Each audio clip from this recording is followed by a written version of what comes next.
a Miriam Ramos y a Juana Silva, que han organizado esta actividad. Y sin más preámbulo, quisiera comenzar de inmediato y hacerlo con un par de alcances preliminares. Se ha dicho recientemente que hoy es el tiempo de los filósofos. La verdad es que yo no lo creo. No en el sentido, al menos, en que asumo, esa afirmación fue realizada hace poco menos de un mes por el ex ministro de Salud. No creo, en realidad, que sea la hora de un grupo determinado de personas, los filósofos y las filósofas, habría que decir también, incluso si se entiende esto en el sentido más amplio de las y los intelectuales. Hace pocos días escuché hablar del deseo, el comprensible deseo podría concederse en una situación tan extrema como la actual, el deseo de escuchar a los sabios de la tribu. El problema, creo, es que el mundo dejó hace ya un buen tiempo de consistir en un conjunto de tribus, más o menos grandes o pequeñas, pero cada una con sus propios problemas y desafíos más o menos abarcables. El mundo se volvió, en cambio, una aldea global, como dijera el visionario McLuhan ya en los 60, y en consonancia con eso los problemas se volvieron infinitamente más complejos e interdependientes. No hay entonces tribus diversas con desafíos propios más o menos abarcables, pero tampoco hay sabios. Bueno, esto hay que decirlo con cuidado. Claro que hay personas que al menos se acercan a unidad de sabiduría.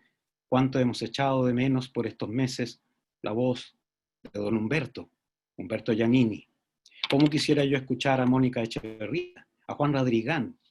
Qué importante sería saber qué dirían frente a todo lo que pasa Julieta Kirkwood, Pedro Leal o Guadalupe Santa Cruz. Lo que no parece correcto es asociar al filósofo profesional actual con este asunto de la sabiduría. Y esto responde, y lo voy a decir rápidamente, al modo en que hoy se organiza la actividad filosófica en el ámbito académico. El filósofo actual es un especialista, un hiper especialista acerca de un autor o bien de algún tema, pero muchas veces temas muy alejados de las preocupaciones que realmente mueven e inquietan a la mayoría de las personas. A ese filósofo académico lo vemos condicionado por lógicas y dinámicas que imperan hoy en la actividad universitaria en general y que son propias a su vez de un sistema de organización social y político caracterizado por rendimiento a ultranza, por el exitismo, por el winnerismo, la competencia en vez de la colaboración, el afán y la celeridad, entre otras cosas. Un ambiente, en suma, nada propicio para que alguien se acerque a algo así como la sabiduría. De modo que ni hay tribus, ni hay tampoco sabios, con excepciones, claro está. En mi opinión, decir que hoy es el tiempo de los filósofos y las filósofas solo puede ser correcto, también como un llamado, en un sentido completamente distinto al que acabo de bosquejar y criticar. En un sentido, digamos, más transversal. Es el tiempo de ese filósofo o esa filósofa que habita en cada uno de nosotros. Yo creo firmemente que Heidegger, Wittgenstein y muchos otros están en lo cierto cuando describen lo filosófico como una condición propia del ser humano. En un curso titulado Introducción a la Filosofía, que hoy es un libro, Heidegger juega con la palabra alemana que se traduce ahí por introducción y que significa también en alemán activación. Dice Heidegger que la filosofía no es un espacio respecto del cual estemos afuera, de modo que se vuelva necesario algo, un libro de Heidegger o lo que sea, para introducirnos a ese espacio interior. Más bien estamos siempre en la filosofía, o la filosofía está en nosotros, y lo que sucede más bien es que esa condición filosófica se encuentra latente o dormida, y que se activa o es despertada por la lectura de un libro de Heidegger u otro autor o autora, por una conversación con un amigo, por la muerte de un ser querido, o por una pandemia. Es en este sentido que podemos hablar de un tiempo o una hora de la filosofía que no es entonces la hora de un grupo de sabios, o no en primer lugar eso, sino la hora en que todos y todas, o al menos muchos y muchas, nos formulemos ciertas preguntas últimas, como por ejemplo la cuestión del sentido. Un filósofo tan distinto de Heidegger como Karl Popper lo dijo muy directamente: todos los seres humanos son filósofos porque de una u otra manera adoptan una actitud frente a la vida y la muerte. Eso era una cita. Una de las cosas que quizás esté ocurriendo entonces actualmente es una suerte de democratización del impulso filosófico, como parece mostrarlo la buena convocatoria, no solo de esta charla y no solo del ciclo del cual esta charla forma parte. Yo me entero actualmente de muchas charlas virtuales en filosofía, en literatura, en las humanidades en general, así como en las artes y también en las ciencias sociales, que cuentan con públicos muy numerosos. Lo que parece hablar aquí entonces de un interés, de una necesidad. Confrontadas las personas con las condiciones y necesidades más básicas de la vida humana y de la vida en general, son llevadas también, sin que muchos se lo propongan, a las preguntas más radicales, que son las filosóficas. Más que hacernos este tipo de preguntas, ellas nos llegan ya medio hechas, y muchas veces de improviso nos asaltan, tal como la pandemia misma, tal como su amenaza latente o incluso manifiesta de enfermedad y de muerte.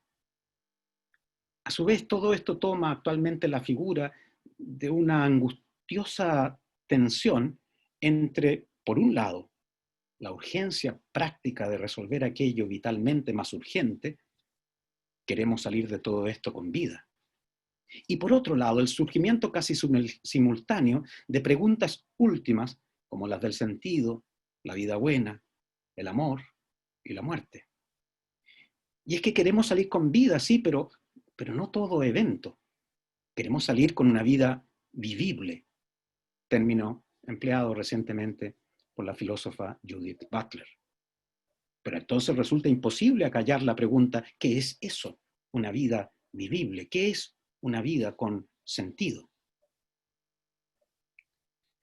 Un segundo alcance preliminar es el siguiente. Ese pensamiento que brota actualmente con ocasión de una situación límite, que diría Jaspers, y que es, ya digo, transversal, tiene también, creo yo, las características de un balbuceo. El pensamiento de este tipo de encierro, obligado, raro, lleno de incertidumbre, se me figura muy distinto al pensamiento de la ágora, la plaza o la esfera pública, o al de la academia, ese coloquio en tal o cual disciplina, el debate intelectual. Es un pensamiento, creo, mucho más contemplativo que discursivo. Es más fragmentario, entrecortado, que hilado y coherente. Es incluso más visual que verbal. Es mucho más tentativo y titubeante que claro y seguro de sí mismo. Se vuelve difícil hilar discurso. Uno tiene una idea,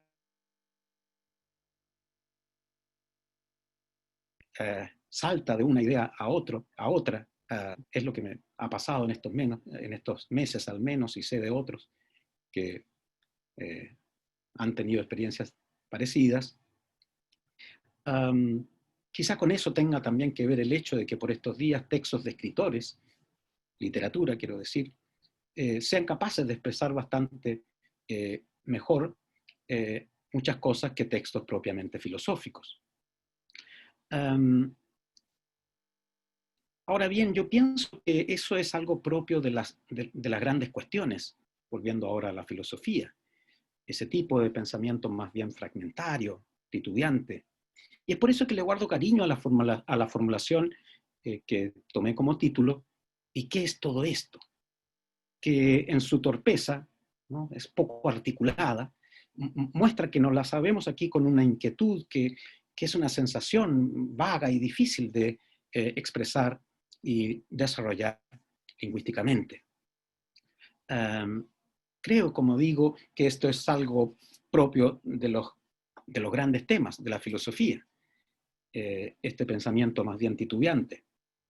Les leo una cita de un sociólogo, pero con vocación filosófica, que es Zygmunt Bauman, que hablando del amor y de la muerte dice: ¿acaso es posible racionalizar todo eso, ponerlo en orden, ajustarlo a los estándares de coherencia, cohesión y totalidad establecido para temas menores? Y termina, se responde con una ironía: quizás sea posible, es decir, solo en la infinitud del tiempo. Bien, eso a modo de una introducción. Hablemos entonces de la pregunta por el sentido de la vida, o como prefiero decir, ya aclararé por qué, por el sentido de nuestras vidas.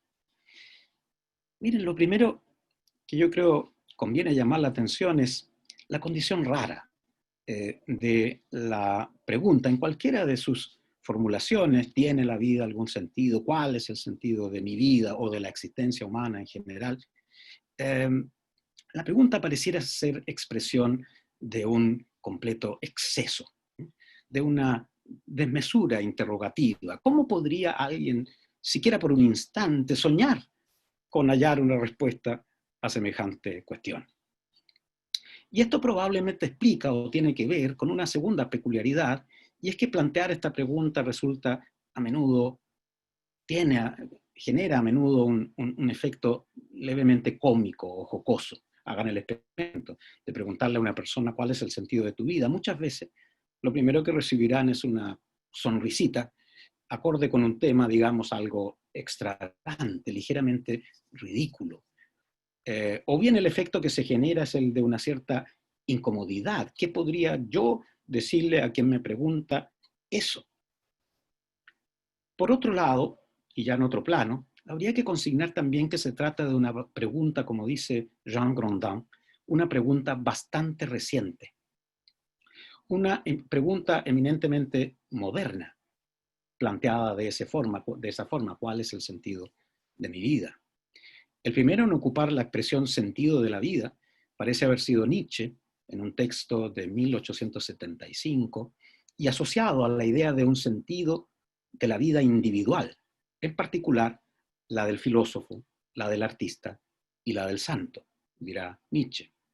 Algo que parece más bien lejano a sociedades llamadas tradicionales, en las que en la antigüedad, por ejemplo, la figura del individuo no es tan prominente. No significa que los antiguos no tuvieran preocupaciones existenciales, pero no las articulaban de esa forma. ¿Cuál es el sentido de mi vida? Pareciera entonces que no toda pregunta puede ser planteada en cualquier época de la misma manera. Pienso que lo raro que es algo propio de esta pregunta, calza bien en la rareza, en lo extraño, que es el ambiente que permea la situación actual.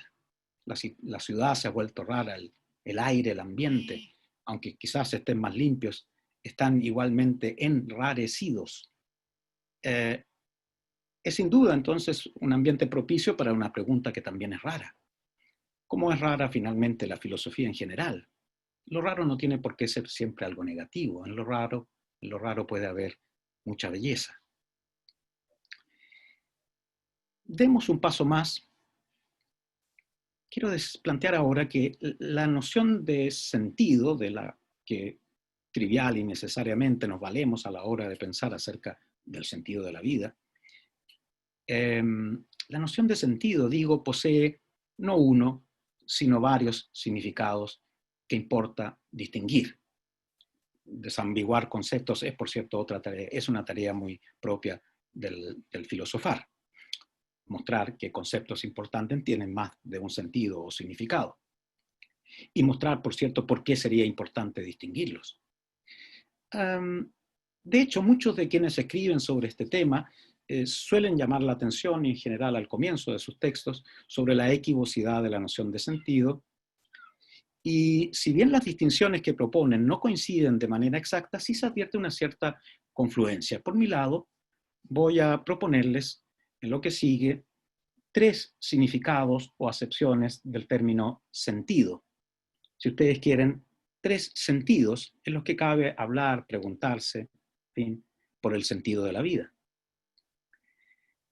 Pero me apuro en advertir que no es este un ejercicio meramente intelectual o teórico de desambiguación de un término, como si lo que en primer lugar importara fuese hablar con rigurosidad conceptual acerca del asunto. Lo que está verdaderamente en juego, creo, son, y como veremos después, distintas experiencias de vida, distintas vivencias incluso. Y esto, pequeño excurso, no debiera extrañar si al lenguaje se lo concibe no simplemente como un sistema abstracto de signos y sus posibles combinaciones que los seres humanos adoptan con independencia del modo en que viven. Wittgenstein, importante filósofo de la primera mitad del siglo pasado, señaló célebremente, comillas, imaginar un lenguaje significa imaginar una forma de vida. Fin de la cita. Y en esa medida, nuestros modos de hablar reflejan modos de vivir y hasta cierto punto al menos de experimentar. Por lo tanto, no existe un real divorcio entre planteos semánticos y planteos genuinamente existenciales, y cuando hablo aquí de acepciones de la palabra sentido, podría hablar también de respectivas experiencias. Es solo en ese espíritu, entonces, que vale la pena realmente desambiguar la noción de sentido, para lo cual propongo examinar tres variantes. En primer lugar, sentido como finalidad, meta, objetivo. Cuando decimos, por ejemplo, que tal o cual conducta de una persona carece de sentido, queremos decir, muchas veces, que no entendemos por qué o para qué se comporta de tal modo. Su conducta nos parece injustificada. Pues bien, así también nos preguntamos a veces por qué y para qué vivimos en general. Cuando nos sacude una tragedia personal, la muerte de un ser querido, o social, una pandemia, o cuando nos aburre y consume la rutina, o cuando en la adolescencia miramos nuestra vida hacia adelante, o cuando durante nuestra vejez hacemos justamente lo contrario. En todos esos casos puede surgir la pregunta ¿por qué y para qué vivimos? O en esa formulación que ya les decía, le tengo cariño, ¿qué es todo esto? Entonces, bajo esta primera acepción, el que una persona viva una vida con sentido significa que cumple, o al menos intenta cumplir, con una finalidad, un objetivo que su existencia posee en general, esto es, tomada como un todo. Esto también es importante, no hablamos del sentido de una etapa de la vida, eso sería más fácil de responder. La pregunta es por el sentido de la vida en general, o mi vida en general. Por contraste, el que alguien viva sin sentido significa, en este caso, bajo esta primera acepción, que no cuenta con un verdadero propósito de vida, que carece, como también decimos, de una causa por la que vivir. Segundo, sentido como importancia. También nos referimos a una vida poseedora de sentido para indicar de tal modo que vale la pena vivir. Que tenga sentido, entonces, lo que hacemos o dejamos de hacer, significa ahora que posee algún grado de importancia o valor, que nuestras acciones u omisiones no resultan fútiles o vanas, que pese a los inevitables momentos de dolor y frustración, todo finalmente, como decimos, vale la pena. Por el contrario, que piensa y siente que su vida carece de sentido, ahora en esta segunda acepción del término, la experimenta como algo trivial. Todo le parece insustancial y anodino. Nada le importa, nada le motiva. Y así lo vemos comportarse. Teníamos entonces sentido como finalidad, meta, objetivo. Segundo, sentido como importancia. Y tercero, ahora, sentido como dirección. En castellano, lo mismo que en otros idiomas, el sentido de algo es muchas veces la dirección a la que ese algo apunta o se encamina, ya sea literal o metafóricamente. Algunas calles literalmente, tienen doble sentido. El cazador apunta su arma en un determinado sentido. Así, una vida que se experimenta como carente de sentido puede ser la de alguien que vive sin norte, sin rumbo, en una desorientación vital. Y nuevamente, los hechos del lenguaje dejan a trasluz la vida misma. No solo decimos no saber a dónde ir, es así precisamente como nos sentimos, como percibimos con desgano o frustración nuestra situación. Aquí un alcance. Aunque esta tercera acepción se parece a la primera, sentido como finalidad, no son lo mismo y pueden no darse juntas. Piensen en un empleado de oficina que lleva una vida gris y rutinaria. Camus lo describe muy bien en su libro El mito de Sísifo, en una sección del libro que se llama Los muros absurdos.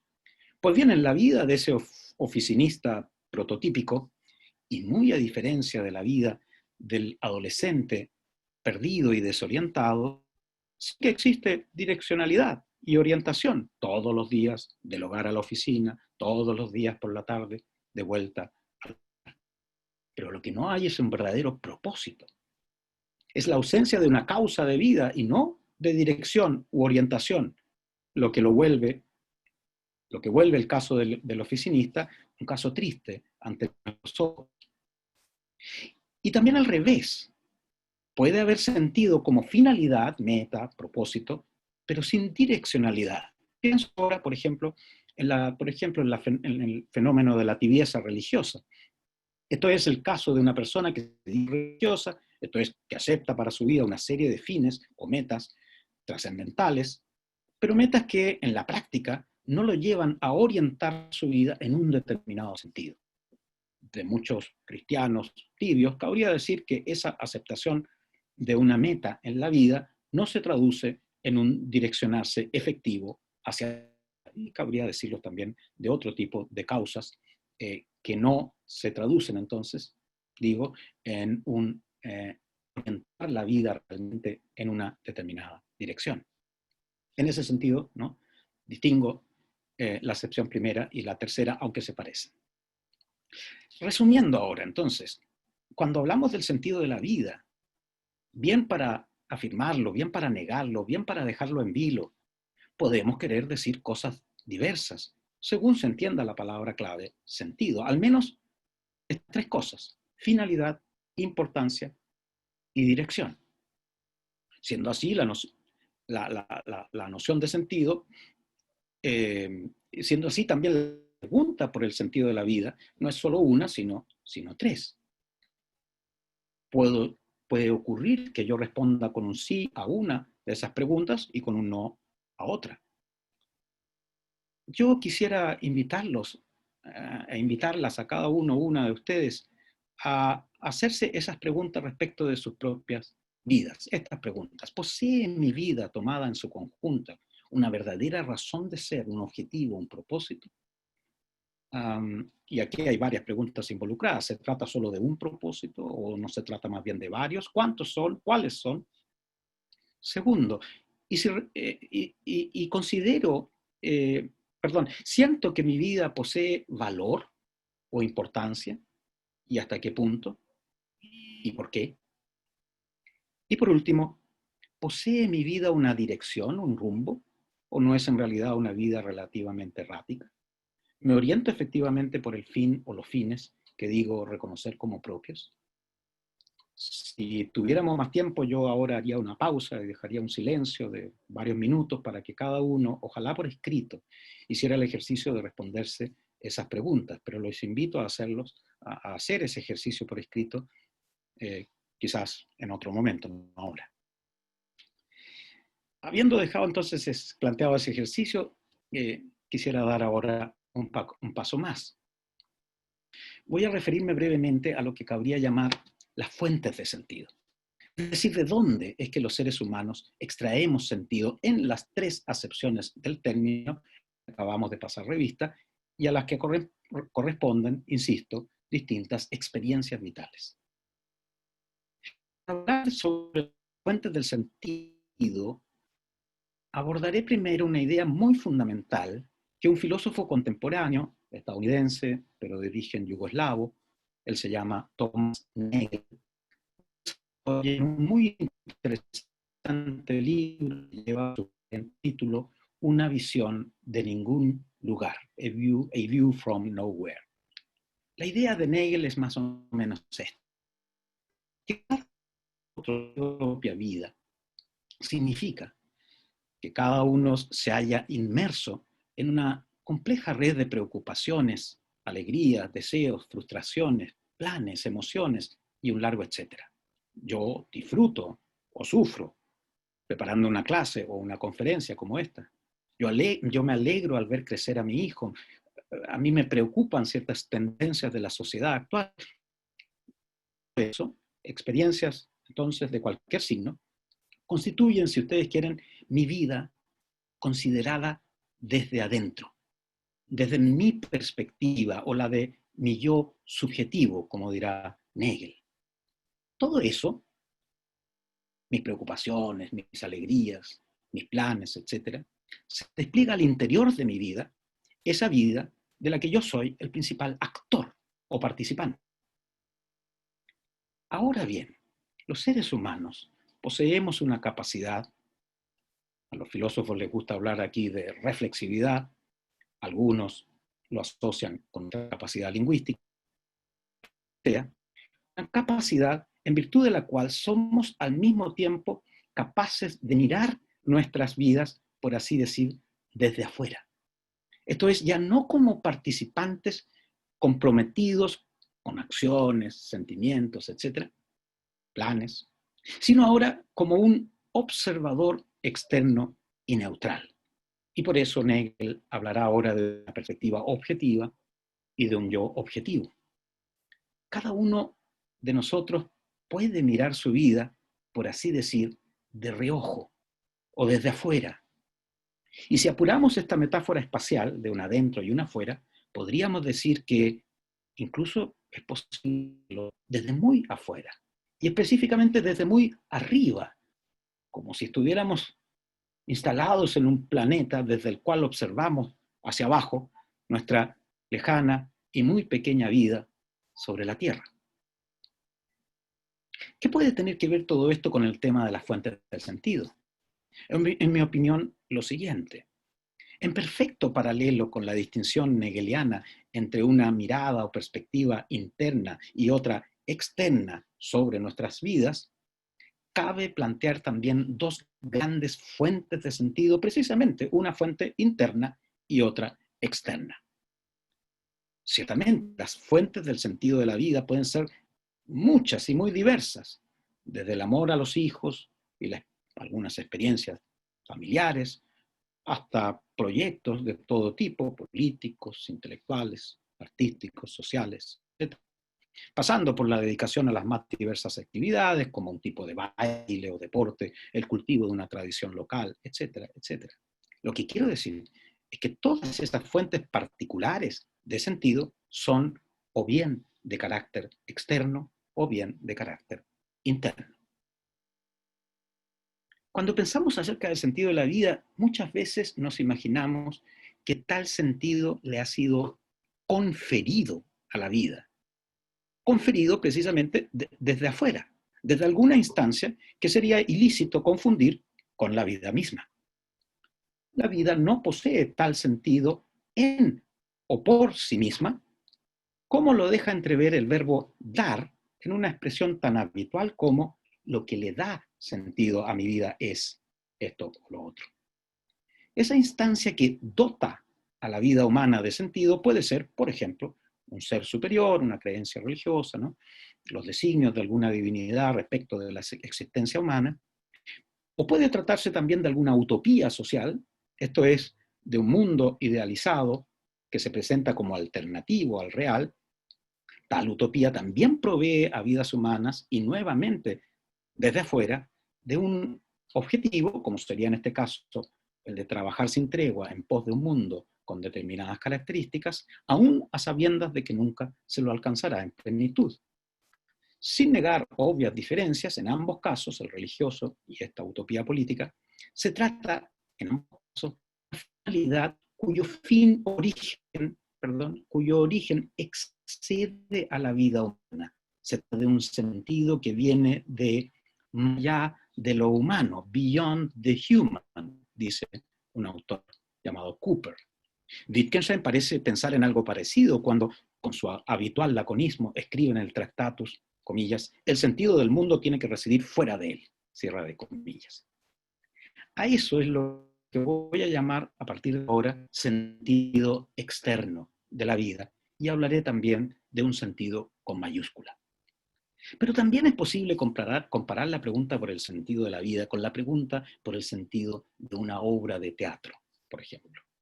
Preguntamos por el sentido de una obra, o bien cuando nos falta información, cuando, por ejemplo, nos hemos perdido una parte de la obra, o bien cuando, aún disponiendo de todos los datos, la complejidad de la obra nos dificulta su comprensión.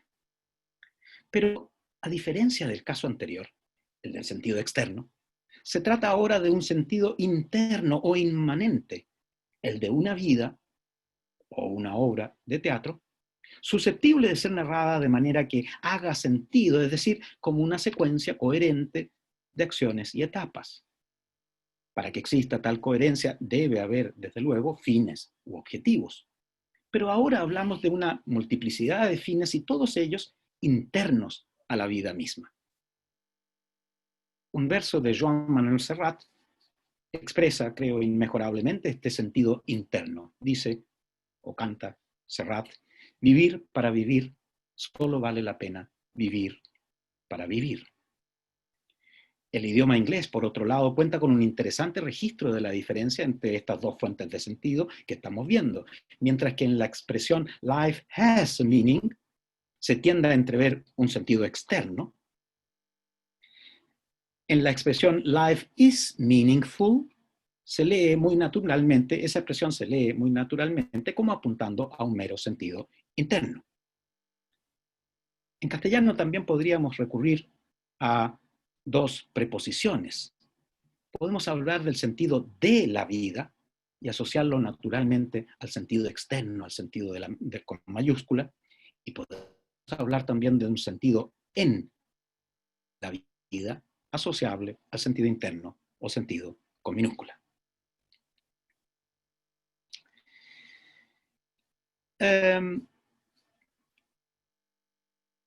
Comienzo ahora, me acerco al menos a la parte final de esta presentación y quiero contarles aquí que en versiones anteriores de una charla similar a esta, el asunto continuaba más o menos así.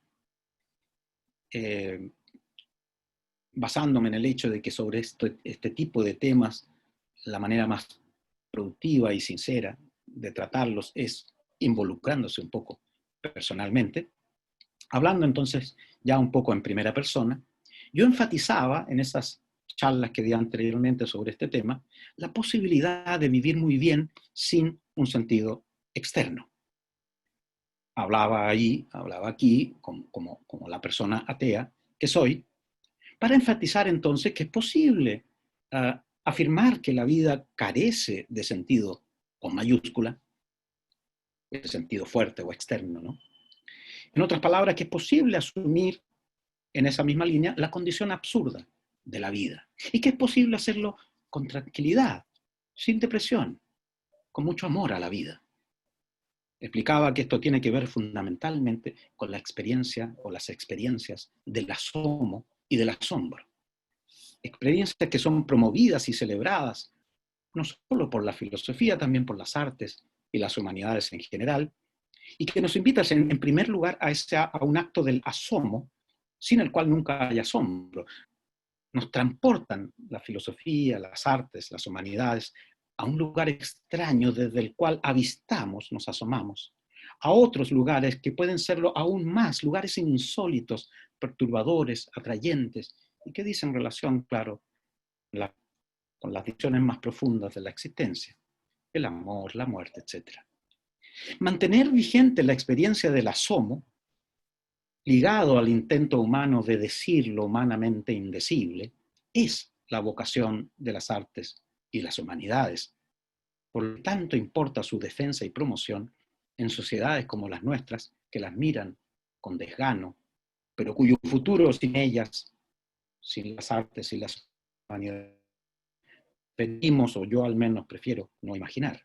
Y terminaba entonces esa charla hablando de la alegría y el placer asociados a este tipo de cosas.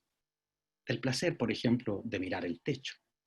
Y de la importancia de esta actividad como sinónimo de sentir que en el fondo no hay nada que entender en esta vida, salvo quizás eso mismo. Mirar el techo se me figura una de las acciones más honestas de las que somos capaces los humanos por recordarnos nuestra condición última.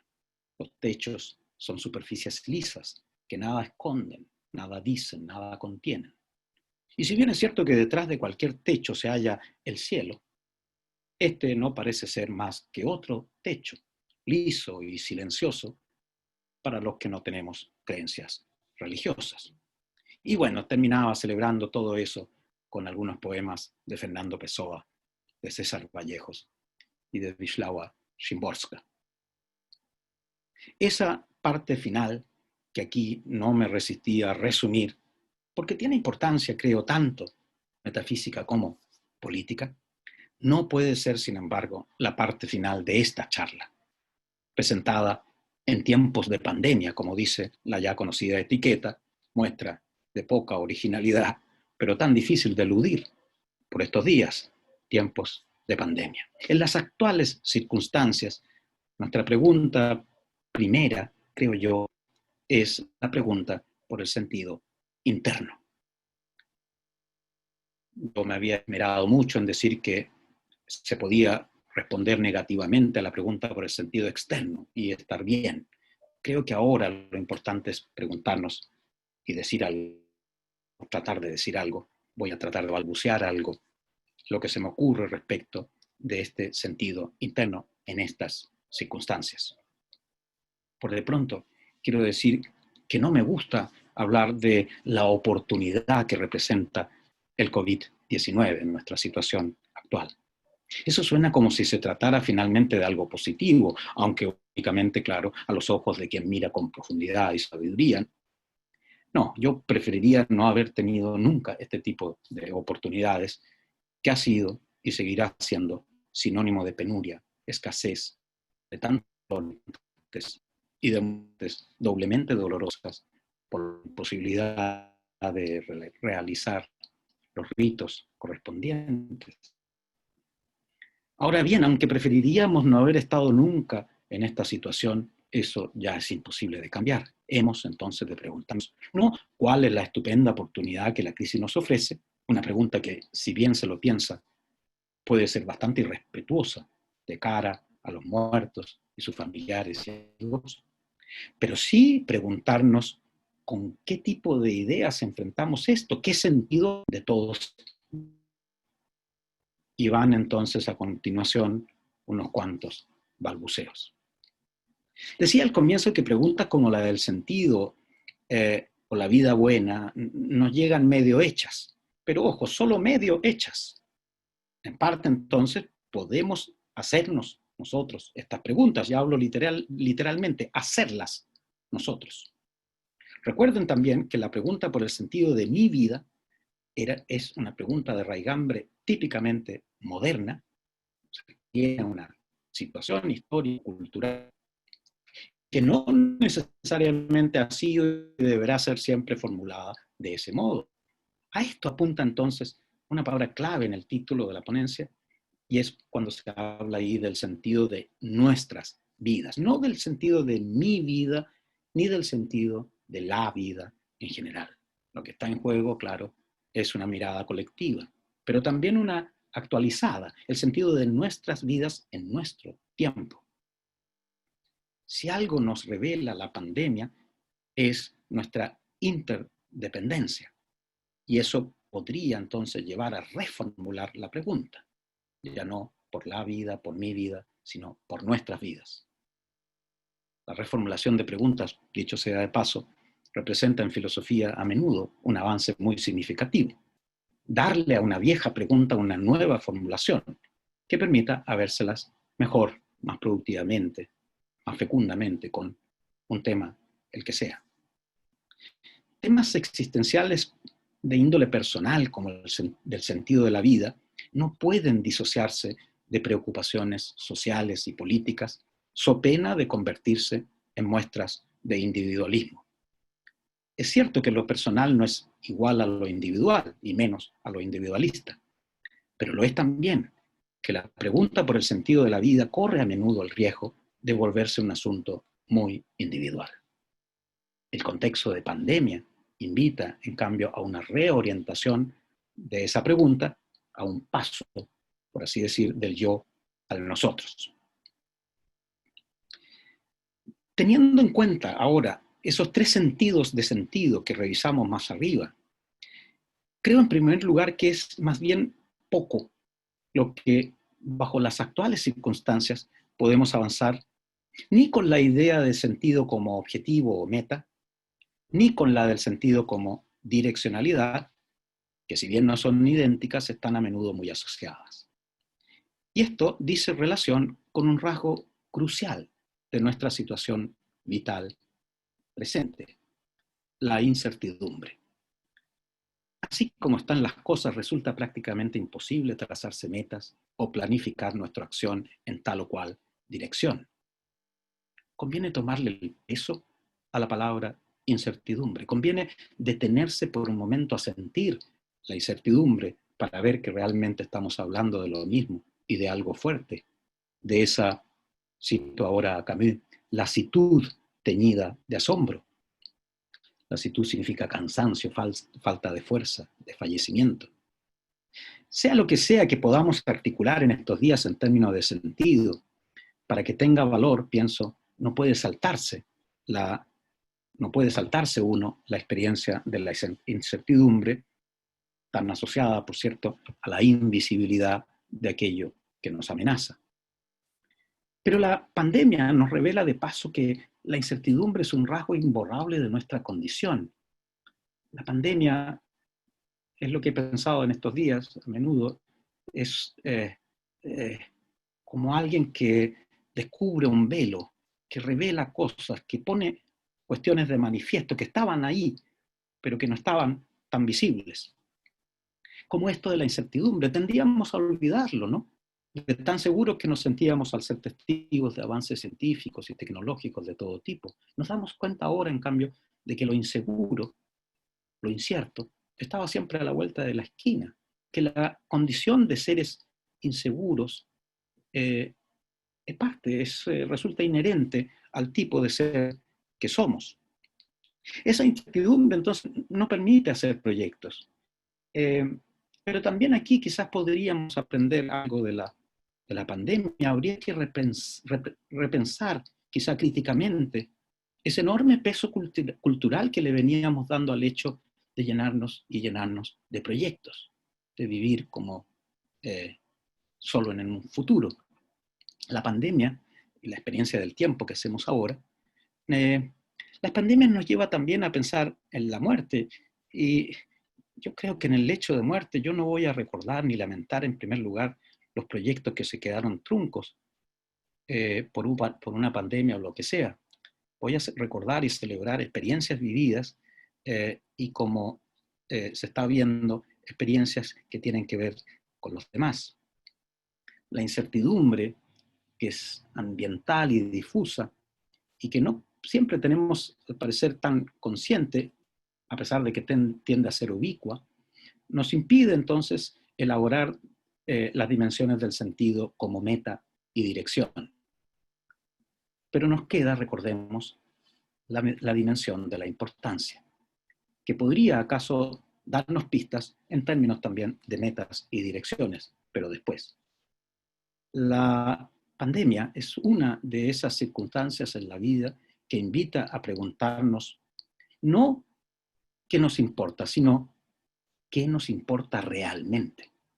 La real radicalidad del cuestionamiento es aquí una condición.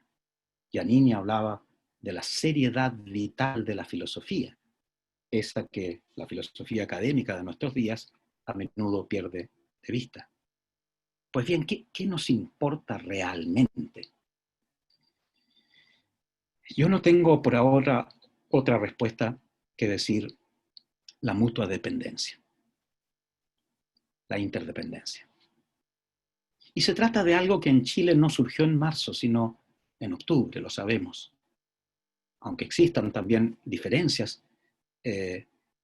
entre el llamado estallido social y la pandemia, ambos fenómenos comparten una característica muy profunda, creo. Son ambas crisis que ponen en primer plano el valor de lo común y lo comunitario. Hoy en día lo experimentamos, por ejemplo, en el valor que redescubrimos de tocarnos mutuamente. Pensemos por un instante en todos los abrazos y todos los besos que no se han dado en estos meses y que no se darán por un buen tiempo. Los besos y abrazos perdidos. Por eso que da pena imaginar los primeros besos que chicos de 10 o 12 años no alcanzaron a dar antes de marzo, ni podrán darse por un buen tiempo. ¿Hasta qué edad tendrán que esperar? La experiencia del encierro también lo demuestra. La importancia de lo comunitario, sea lo que sea el sentido no puede caber en una casa o en un departamento, porque seguramente involucra personas, actividades y sueños que simplemente trascienden estas cuatro paredes. Mutua dependencia. El cuidado de sí es el cuidado del otro. Y cuidar a los demás es cuidarse al mismo tiempo a uno mismo. Pero también desatender el bien del otro es de alguna manera perjudicarse. Y no velar por la propia salud es perjudicar eventualmente la de los demás. En lo bueno y en lo malo, la interdependencia es total y se vuelve concreta en el fenómeno del tacto. Hablamos de una experiencia distintiva y radical del fenómeno de la pandemia. El mundo es algo compartido, la vida de cada uno, de cada una, está sujeta a otras vidas. Judith Butler lo describió hace muy poco en los siguientes términos. Tengo que verme a mí misma como alguien capaz de contagiar el virus, pero también como alguien que puede infectarse con el virus. Soy al mismo tiempo potente y vulnerable, poderoso y expuesto, capaz de provocar daño, pero también de sufrirlo. No se puede escapar a esa polaridad. Y agrega un poco después, lo que me sujeta a las y los demás es la posibilidad de causar o sufrir daño, y tanto mi vida como la suya dependen de reconocer hasta qué punto nuestras vidas dependen de cómo actúe cada quien. Hemos de aprender que antes de pensar siquiera cómo vamos a considerar a los demás en el modo en que vivimos, cada uno de nosotros, cada una de nosotras, ya está en relación con los demás. Última cita de Butler, compartimos el mismo aire, las mismas superficies, nos rozamos unos a otros, somos desconocidos, cerca unos de otros en un avión. Y termino ahora así. Hay preguntas que importa hacérselas con relativa independencia de la respuesta a que lleguemos. Y como quiera que la formulemos, la pregunta por el sentido de la vida es una de esas, como pienso que lo son todas las preguntas filosóficas de fondo que todos y todas alguna vez nos planteamos. En estos ámbitos, lo que uno pueda decir son siempre solo propuestas provisorias que se hacen, discuten, revisan, reformulan, etc. A veces incluso meros balbuceos. Aclarado eso, quiero finalizar con dos afirmaciones. Uno, la pandemia, como escuché hace poco, ya no sé dónde, es un lente de aumento a un líquido de contraste. Y dos, la pandemia que esta pandemia deja al descubierto es quizá el individualismo. Muchas gracias por su atención.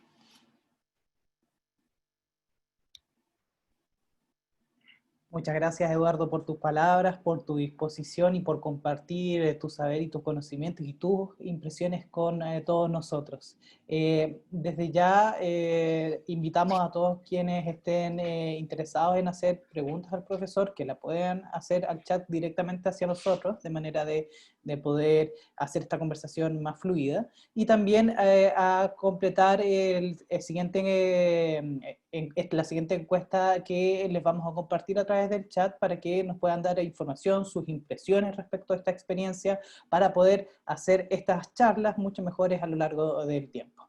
Dicho eso, voy a comenzar con un par de preguntas que te hicieron los y las asistentes, Eduardo, ¿ya? En primer lugar, Belén Leiva comenta y dice: en esta pandemia sabemos que las personas están temerosas a la muerte. Si cada persona tiene su sabiduría o forma de pensar, ¿por qué la mayoría teme de la muerte? ¿Es acaso un pensamiento colectivo? Es decir, cada persona tiene su ciclo, pero este tiene su fin. Pero aunque lo sepamos, tenemos miedo a lo desconocido, en este caso a la muerte. ¿Por qué? Por otra parte, está Fernanda Berríos, quien nos consulta: entiendo que la filosofía formula preguntas y no necesariamente las responde. Así que si básicamente no hay un verdadero sentido de la existencia, ¿cómo puede afectar eso en la esencia de una persona cuyas causales aspectos vividos no les han aportado nada, entre paréntesis, en el sentido de importancia en su vida? ¿Ya? Y como tercera pregunta, tenemos acá Iñaki, que nos consulta: ¿qué pasa con la relevancia de no darle sentido a todas las cosas en el contexto de la pregunta por la buena vida y en especial ante la tragedia? Por ejemplo, cuando se muere un familiar, no buscamos que ese evento cumpla un rol de finalidad, importancia o dirección, sino solo necesitamos aceptación, y cualquier otra cosa podría ser vista incluso como racionalización o evasión. Bien. Muchas gracias. No escuché bien el nombre escuché su apellido, Leiva, pero de la primera persona que preguntó. Belén. Belén. Bueno, Belén, la cuestión del temor a la muerte está en el centro, creo, de tu pregunta, y es un asunto que muchos filósofos han discutido fundamentalmente la pregunta que ellos han hecho es si la muerte es necesariamente un mal. Y respecto a esa pregunta ha habido un gran sí y un gran no. Ha habido personas que ha habido, digamos, autores para ambas posibilidades. De modo que aquí no hay, también aquí, no hay no hay respuestas, digamos, definitivas. Hay propuestas de respuesta en la línea de lo que yo sugería antes, con respecto al sentido también, con respecto a la muerte, desde luego también. Un autor como Heidegger pone más bien el énfasis en considerar la muerte un mal en la medida en que para Heidegger el ser humano es un ser hacia la muerte. Es decir, la muerte no es más que una copia de la vida humana. La vida humana no sería vida humana sin ese necesario final. Sería otra cosa, pero no sería vida humana. Es decir, los seres humanos, digamos, la condición de mortales forma parte de ese ser que es el Dasein, dirá Heidegger, que es el ser humano, y en ese sentido cabe más bien aceptarla. Versus un Sartre que escribe sobre la muerte directamente contra Heidegger, digamos, teniendo en mente Ser y Tiempo de Heidegger, para decir que la muerte en realidad es siempre una irrupción de lo desconocido en la vida. La muerte siempre llega a destiempo, la muerte no se puede esperar. Se puede esperar, dice Sartre, la llegada de un tren. No se puede esperar la muerte, no se puede uno preparar tampoco por la muerte. La muerte es siempre algo malo, la muerte, como quisiéramos que eso no existiera. Y esa es la posición de Sartre y la de muchos otros. Hay, digo, ambas posiciones. A mí, con esto cierro para también tener espacio para otras preguntas, a mí me resulta también muy sugerente respecto de lo que tú preguntabas, Belén, decir lo siguiente, hay un filósofo llamado Tugendhat que dice, mira, el temor a la muerte no es necesariamente, o para él no lo es, el temor a lo desconocido, a esa especie de nada que ni siquiera podemos pensar bien. La muerte es lo más impensable que existe, ¿no? Esa especie de negro o de vacío o de silencio, no, quizás no sea eso el punto, sino que el temor asociado a la inminencia de morir quizá tenga que ver con mirar hacia atrás a tu vida, esa que está terminando, y tener que constatar que no has vivido bien. Tugendhat define el temor a la muerte como ese temor, el temor a la vida mal vivida cuando ya no hay tiempo para enmendar el rumbo. Lo dejo sugerido como un punto a considerar también. Fernanda, era la segunda pregunta, a ver si logro responder. Y tiene un poco que ver con la tercera pregunta, la de Iñaki. No sé, Fernanda, a ver si te entendí, pero yo creo que es lamentablemente una posibilidad la de que alguien experimente su vida como carente de importancia debido a que ha tenido una vida muy, digamos,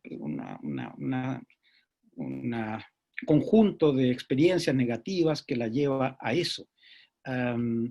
Y esa es una posibilidad.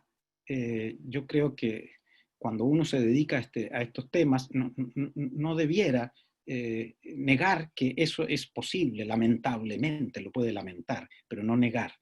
No soy de los que piensa, como un autor que trabaja este tema, que es Viktor Frankl, y que es un autor muy conocido y muy querido por mucha gente, pero yo le veo un problema a Frankl. A mí me parece fantástico, ¿cómo no me voy a alegrar que él, habiendo pasado por una experiencia tan trágica como la del Holocausto, haya logrado salir adelante? Me parece igualmente bien que él, después de esa experiencia, desarrolle toda una metodología psicológica para vérselas con experiencias duras en la vida. Me parece muy bien el discurso de la resiliencia. Lo que no me parece bien es cuando eso lleva a desconocer que hay experiencias en la vida que simplemente no tienen arreglo y que no hay cómo, digamos, teñirlas de algo bonito mediante un discurso que a veces peca de irrealista o buenista o como queramos llamarlo. Si Fernanda quiere repreguntar, yo estoy muy abierto. Y respecto de Iñaki, él hablaba de que la muerte de un ser querido podía ser la ocasión de una especie de evasión o racionalización si yo me empezaba a preguntar ¿y qué sentido tiene esto? En cualquiera de los tres sentidos de sentido. Y yo pienso lo mismo que tú, Iñaki. Yo pienso que en primer lugar está el dolor sin sentido de la experiencia tan dura de perder a un hijo, a un padre, a una pareja, que todo lo que pueda venir después en términos de sentido es eso, después, ¿no?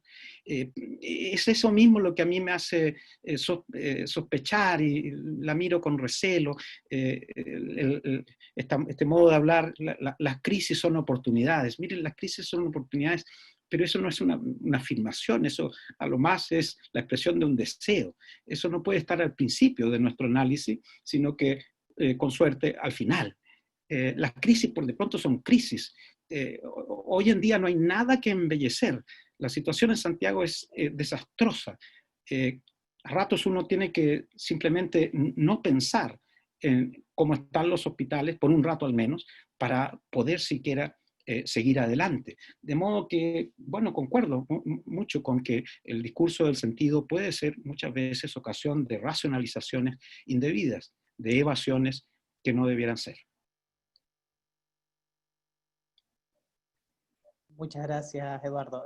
Para continuar, tenemos la consulta de Cristian Hernández, quien comenta y dice: en mis divagaciones en torno a la pregunta por el sentido, siempre me he visto confrontado a dos alternativas. a saber si considerarla como una pregunta epistémica o como una pregunta ética. En otras palabras, me pregunto si el sentido es una propiedad esencial de la vida individual de una persona que debe ser descubierto o conocido, o si, por el contrario, es una idea, más bien un ideal, que esa persona individual le otorga esa vida libremente. Al respecto, quería pedirte si puedes compartir tus reflexiones sobre esta pregunta, ¿ya? Después tenemos a Nila Pablaza, quien dice: hola, buenas tardes. Me gustaría preguntar en qué medida y de qué manera se puede conciliar el sentido externo con el interno. Suele suceder en ocasiones que entre ambas fuentes de sentido haya contradicciones. Entonces la pregunta es: ¿en qué medida, si acaso eso sucede, una fuente de sentido tiende a ceder ante la otra? Y después tenemos... sí, tenemos un par de comentarios. Bueno, mucha gratitud por parte de la audiencia que ha estado, ¿cómo se llama?, bien pendiente y expectante de tu exposición, ¿ya? Eh, Aquí tenemos a Paula Silva, por ejemplo, Paula Silva Apaza, que dice: bueno, aquí va lo que quería decir. Quisiera preguntarle sobre la afirmación que hizo, esta que dice: está bien carecer de sentido si nos aferramos al asombro de las cotidianidades del día a día, ya que al menos en mi experiencia, a quienes les he comentado esta frase se asustan y se preocupan por mí, ya que para ellos o ellas el carecer del sentido puede llevar a un tema delicado, como el problema del suicidio. ¿Qué cree usted al respecto? Además, si nos enfocamos en particular en estos tiempos de pandemia, las acciones cotidianas tal vez jueguen un rol negativo, ya que no serán suficientes para lo repetitivas que son ahora. Espero que se entiendan mis inquietudes y gracias por la charla, fue muy enriquecedora. Muchas gracias. La pregunta de Cristian Hernández, a quien tengo el gusto de conocer. Cristian, yo creo que la pregunta por el sentido tiene una componente epistémica y tiene también una componente ética. Tiene ambas facetas. Una persona religiosa afirma la vida tiene sentido porque Dios le ha dado el sentido, tal cosa. Eso es una afirmación que podríamos calificar de epistémica, pero que a la vez se vuelve una orientación de vida, tiene implicancias, imagínate, prácticas muy profundas, al margen de si la persona es más o menos consecuente con sus creencias, pero las implicancias ahí están. De modo que eso, en primer lugar. Y respecto de la disyuntiva de si el sentido se descubre o si se crea o inventa, claro, eso también ha surgido a menudo en estas reflexiones. Está claro que una opción como la religiosa, y ustedes ven que el tema religioso siempre se cuela aquí en las cuestiones del sentido, existe una explicación para ello, y es que la pregunta por el sentido de la vida, esa pregunta externa, implica asumir una posición justamente externa, de modo que ya solo preguntarse por el sentido de la vida en ese sentido, si ustedes quieren, como dice Hegel, implica aceptar la pregunta de una persona religiosa, aunque no necesariamente su respuesta. Ahí está el vínculo entre sentido y religión, si ustedes quieren. Pues bien, inventado o descubierto. Yo pienso que, y respondo aquí desde la posición, digamos, personal, respondo en términos personales, que se trata de una falsa disyuntiva. Yo simpatizo mucho con Nietzsche, que enfatiza a su vez la creación de sentido, ¿no? Y esta vida artística, considerar la vida como una obra de arte, de la que yo soy el creador, y todo el sentido que aparece allí es fruto de mi invención libre, en fin. Eso me parece muy bien. Lo que no me parece es que eso signifique que no hay ninguna dimensión, ningún aspecto de algo dado. En realidad, yo me formulo la pregunta como el personaje que nació en tal época, determinado histórico, culturalmente y psicológicamente, y por mi historia familiar, con un montón de condicionamiento. Entonces, no es que todo sea creado, no es que todo sea descubierto, creo yo, allá de ambas cosas, incluso cuando uno trabaja solo, con sentido interno, que es mi caso. De modo que pienso que es una disyuntiva que cabe un poco de la que cabe sospechar. La segunda pregunta no me anoté el nombre de quien la formuló, pero no importa. Paula Silva, si mal no No, recuerdo. Paula es la ¿No? tercera pregunta. Paula es la tercera. Sí, Neil pero Apablaza, entonces, debe ser. ¿y? Neil. Ni, Neil Apablaza. Neil, no, a Sí, Neil también lo conozco. sí. Neil es estudiante de filosofía. ¿Cómo conciliar? ¿Se puede conciliar el sentido externo con el interno? Um, bueno, yo ya di mi opción, que es una de entre muchas, por supuesto. La persona religiosa tendrá otra forma de habérselas con estos dos sentidos. Lo que sí quisiera decir es que lo que no creo que sea posible conciliar son esa mirada externa y esa mirada interna a la vida de la cual habla también. Solo puedo recomendar ese libro de Nagel, Una visión de ningún lugar. Esa es también la tesis de Nagel. Los seres humanos no podemos renunciar a ninguna de las dos perspectivas. Ha habido muchos intentos de, o bien para Platón, por ejemplo, es un tipo que le interesa mucho la perspectiva externa, la objetiva, y que parece estar muy incómodo en que los seres humanos estemos atrapados, ¿no? En un cuerpo, en una mirada interna, y eso le incomoda. Por otro lado, Nietzsche tiende a minusvalorar la perspectiva externa. Yo creo que los seres humanos, creo con Hegel, ¿no? Tenemos ambas perspectivas, y que quizá lo más interesante sea vivir la tensión entre ellas sin renunciar a ninguna de ellas. Quizá lo que nos hace más interesantes como seres es tener justamente esa tensión, vivir en esa tensión, que para Hegel es también afirmar el absurdo, porque el absurdo no es sino el choque, la colisión entre esas dos miradas. Y entonces una manera de habérselas con el tema del sentido, en el sentido fuerte, es decir, no hay un sentido fuerte, lo que hay es absurdo. El absurdo consiste en el choque constante entre las dos perspectivas. Eso creo yo que no es posible de conciliar, y creo yo que tampoco necesariamente es deseable hacerlo. Y respecto a la pregunta de Paula, lo que me quedó fue esta posibilidad de que hablar de una vida sin sentido, yo lo digo así con mucha desfachatez, si quiere, muy directa y llanamente. Para mí la vida no tiene sentido en sentido externo, en la acepción externa del sentido, que eso puede llevar a problemas, puede llevar, dice, al suicidio o a depresiones, podríamos también pensar. Bueno, yo eso tampoco lo niego. Lo que yo decía es que no tiene por qué, y no tiene tampoco por qué un padre o una madre, o sea, si alguien adolescente o joven, yo qué sé, eh, simpatiza con una posición como esta y ve muy preocupados a los padres, yo le diría, oigan, no se preocupen, si esto también puede ser, no necesariamente es algo negativo. Lean a Camus, que Camus empezó diciendo el libro, la primera pregunta importante en la filosofía es la del suicidio. Famosa primera frase del libro, El mito de Sísifo.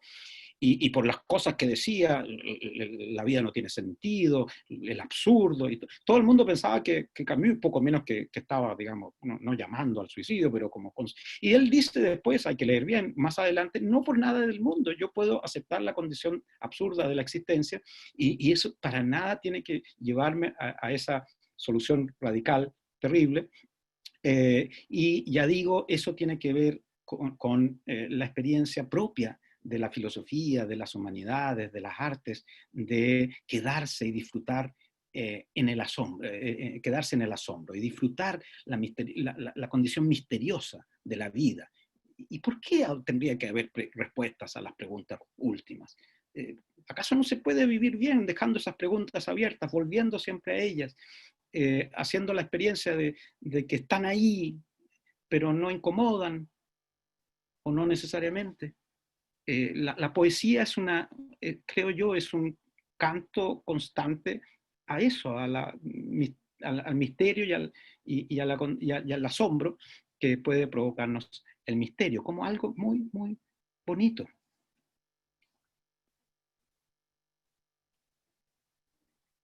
Muchas gracias. Vamos con las últimas tres preguntas del público. Tenemos acá a Patricio Bamondes Becerra, quien junto con agradecer tu exposición, reflexiona ante la pregunta por el sentido de todo esto, y desde una mirada atea, ¿podemos tener una fundada esperanza como en el cristianismo que, aún en el dolor y el sufrimiento, nos pueda animar a vivir con más sentido esta pandemia? Ahí tenemos la pregunta de Patricio. Y por otra parte tenemos también por acá abajo que te contrarrespondió. Espérate, que tengo acá está, Belén Leiva, que ya le habías contestado una consulta y ella se explaya un poco diciendo, refiriéndonos al sentido de la vida, de la forma colectiva, es algo que nos hace dudar sobre la existencia de la conciencia de los demás. ¿Por qué tenemos esa incógnita? Explicándome mejor, podemos decir que el sentido de la vida, podemos, irónicamente, sentir al resto de personas frente a nosotros, pero muchas veces aquellas realizan actividades que nos imaginamos o incluso no queríamos que pasara. Es decir, que podrían aquellas personas tener sentido. Gracias por responder mi pregunta.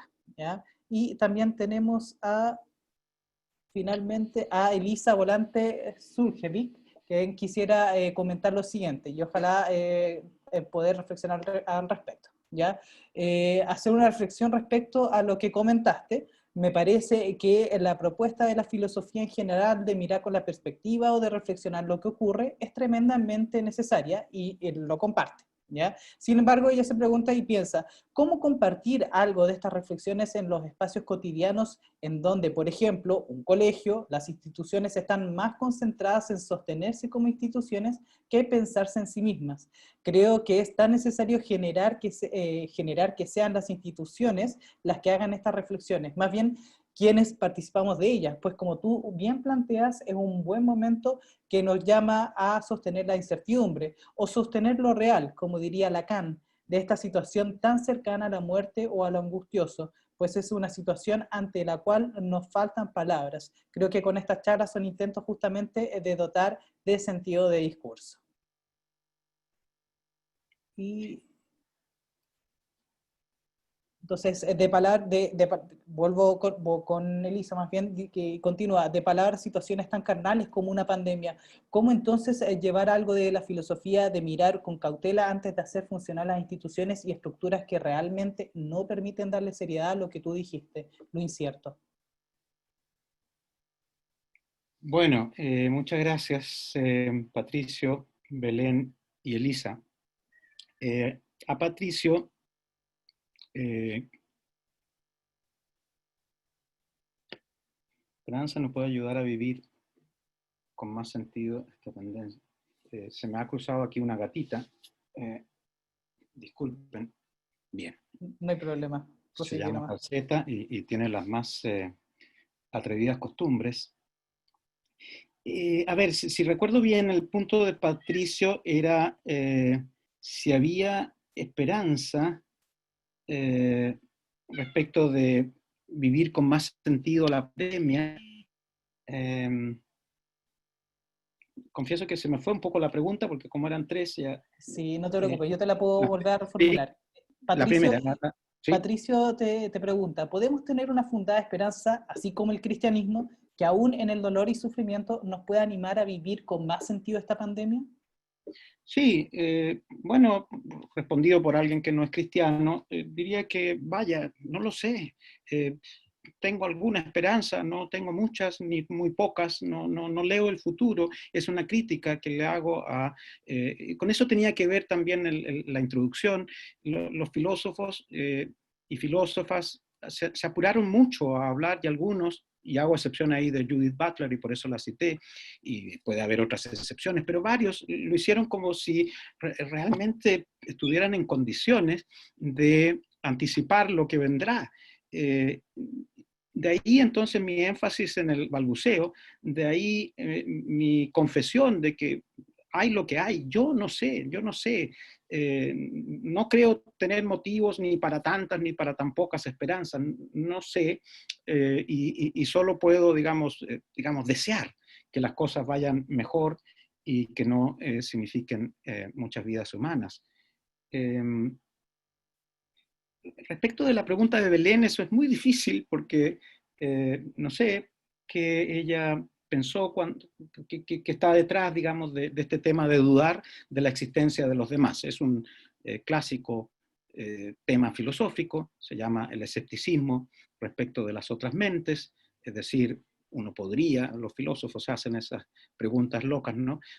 Uno podría dudar de que yo estoy ahora mirando a Francisco, pero en realidad lo que veo ahí, incluso aparte del tema de la pantalla, digamos que estuviera con Francisco en, en este mismo cuarto, que me hace a mí estar tan seguro de que Francisco no es un zombie, de que Francisco, perdona Francisco, tiene realmente contenidos, vida mental, como la tengo yo. Es el problema del solipsismo. En fin, yo no veo adentro de Francisco, yo veo solamente ese cuerpo externo, y eso a algunos les ha sugerido la pregunta: ¿y cómo estar seguro de que no es un robot o algo así? Pero yo no supe, Belén, debo decirlo con sinceridad, cómo este tema entraba en el que habíamos tenido. Yo, por lo menos ahora, no dudo en absoluta, bueno, nunca me dediqué tampoco a ese problema, a ese tema, pero yo no dudo de la existencia de los demás en ningún sentido. Um, eh, eh, bueno, no se me ocurre más que decir a Belén, a su segunda pregunta. Respecto de Elisa Volante, ahí sí, ¿no? Elisa, yo estoy muy de acuerdo contigo que las instituciones, tal como se organizan, y hablemos de Chile, porque en realidad en otros países las cosas están un poco mejor respecto de esto, no propician este tipo de preguntas, no ofrecen espacio a la filosofía, a las artes y a las humanidades, agrego de inmediato, ¿no? Y esa es la parte política de la charla, si ustedes quieren. Creo que se iba a vincular al menos Carolina Gainza, que es una persona que en Chile ha hecho mucho al respecto. ¿Cómo puede ser que en un ministerio de la ciencia, que debiera jugar actualmente un rol preponderante en el manejo de la crisis, los artistas, los científicos sociales, los humanistas, no digo los artistas, pero sí los humanistas, debamos estar poco menos que rogando que nos den algún espacio de injerencia? Eso no puede ser. Y hay ahora una historia ahí en Alemania bien concreta de cómo allá no ha sido, o al menos ha sido mucho mejor. Es decir, no tenemos otra opción que seguir elevando la voz, seguir pidiendo que en los colegios, en las universidades, en este ministerio nuevo, es decir, en muchos, que haya, abrir los espacios para este tipo de cuestionamiento. No puede ser que en un equipo interdisciplinario de manejo de la crisis y de lo que vaya a venir después de la crisis, haya solo médicos y científicos y economistas. Por supuesto que ellos deben estar ahí, pero también deberán haber gente de las ciencias sociales y de las humanidades y de la cultura en general. De modo que eso es una causa política en la que no debemos, creo yo, la que debemos seguir impulsando. Hay iniciativas en esa línea, siempre es poco. Muchísimas gracias, Eduardo, por tu tiempo y por tus palabras. A todos quienes están todavía escuchándonos, les invitamos nuevamente a poder pasarse la encuesta que está en el chat en estos momentos para poder darnos el feedback que es tan valioso para poder hacer más experiencias de reflexión filosófica y contingencia para ustedes. Nuevamente, muchas gracias, Eduardo, por tu tiempo y por tu disposición. Una cosa, Francisco, veo que parece que algunas personas, o una por lo menos, dice: hice una pregunta, ojalá la puedan leer, se la envíe a Francisco. O sea, que si es posible guardar las preguntas, y si alguien me las manda después, yo encantado respondo, si es que ponen algún lugar donde responder. No sé si fue Elisa Volante, estoy viendo ahí. En fin, Elisa, porque yo ya no voy a tener acceso a ese chat, entonces. Claro, claro. Miren, voy a darles un correo. O puedes dar mi correo. Mejor dejamos porque ya lo tengo ya escrito, pero Okay. sin duda te lo acerco inmediatamente. Ya. Se los voy a Ahí acercar. alguien pide poemas, recomendación de poemas. Encantado se las hago llegar a Sí, Wendy. Y por cierto, también bibliografía. Uy, Fabiola, ya no alcanzamos a explicar eso. Pero ya tendremos otras instancias, así si ustedes nos dan ese feedback, nosotros sabemos inmediatamente qué temas también les interesan a ustedes que abordemos, y también si quieren una siguiente sesión, podemos organizar algo. Esperamos que sea una de muchas más. Ya les A escribí Fabiola a todos. le puedo decir, y a todos en general, que si googlean por Fermandois, mi apellido y sentido de la vida, debiera aparecer un artículo donde están estas cuestiones. Desde luego. En el chat ya les acabo de compartir el correo al cual ustedes pueden hacer, si es que hay alguna pregunta que no se pudo resolver y están interesados porque el profesor se las pueda responder, escriban ahí y vamos a hacer el enlace con el profesor para poder responder esta y otras interrogantes. Y ya con eso se nos acaba el tiempo, siempre se nos hace breve, pero también igual de mente grato. Muchas gracias, Eduardo, y a todos ustedes por asistir. Igualmente, igualmente. Saludos, Andrés. Saludos a todos. Hasta luego. Chao, Neil. Chao, Neil.